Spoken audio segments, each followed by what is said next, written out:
বিসমিল্লাহির রহমানির রহিম। আমি আরেকটা রেসিপি নিয়ে হাজির হলাম। আজকে আমি দেখাবো ভেজিটেবল বিরিয়ানি। আমি এখানে তেল দিলাম 5 টেবিল চামচের মতন। তেলটা একটু গরম হোক। এখন পেঁয়াজ দিব 1 কাপের মতন। পেঁয়াজটা একটু সামান্য কষাই নিব। কষানোর পর এখন সব মশলা দিয়ে দিব। একে একে সব 2টা দালচিনি দিব, 2টা লং এলাচি দিব, আর গোলমরিচ দিব 4-5টার মতন। একটু কষাই, তারপরে এখন মশলাগুলি দিয়ে দিচ্ছি। জিরা দিব, শুকনো জিরে দিব 1 চামচের মতন। একটু কষাই নিচ্ছি। এখন মশলাগুলো এখানে পেঁয়াজ বাটা, আদা বাটা সবগুলো মিক্সার করে এখন সবগুলো দিয়ে দিব। 1 চামচ করে সবগুলো দিয়ে দিচ্ছি। এগুলো সব কষাবো। এখন সামান্য কষানোর পর এখন আমি সব মশলাগুলো দিয়ে দেবো। মরিচের গুঁড়া দিব 1.5 টেবিল চামচের মতো, হলুদের গুঁড়া 1 চামচ, জিরা ধনিয়ার গুঁড়া 1 চামচ করে দিলাম। একটু কষা নেব, একটু সামান্য পানি দিব। এখন কষানোর পরে আমি এখানে 1 চামচ মতো দিলাম নারকেলের বাটা আর বাদাম বাটা, সবগুলো মিক্স করে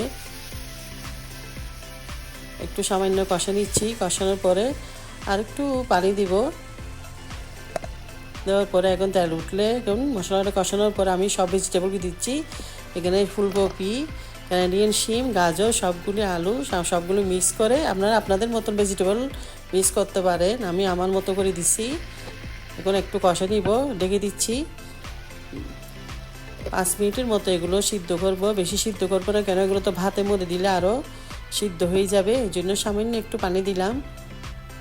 পানি দেওয়ার পরে আমি এখন আমার ভেজিটেবলটা রেডি হয়ে যাবে।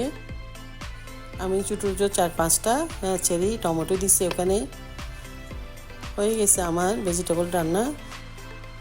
আমি এখানে 1/2 কাপের মতন তেল দিছি, ভেজিটেবল তেল। আমি এখানে 4 কাপের মতন চাল নিছি। আর এখন পেঁয়াজ দিচ্ছি 1 কাপ।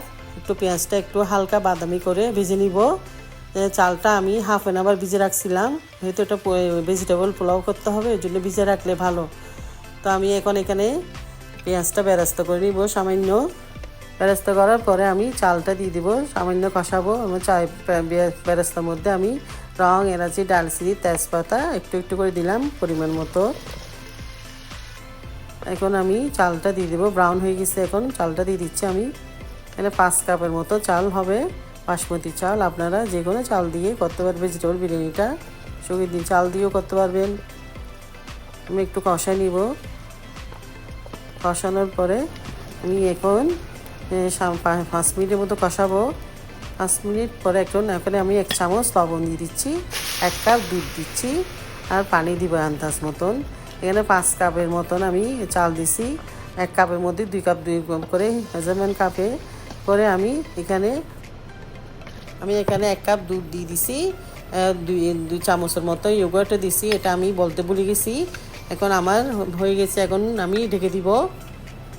আবার আসছি ফিরে আসার পরে আমি প্রায় হয়ে আসছে চাউলটা।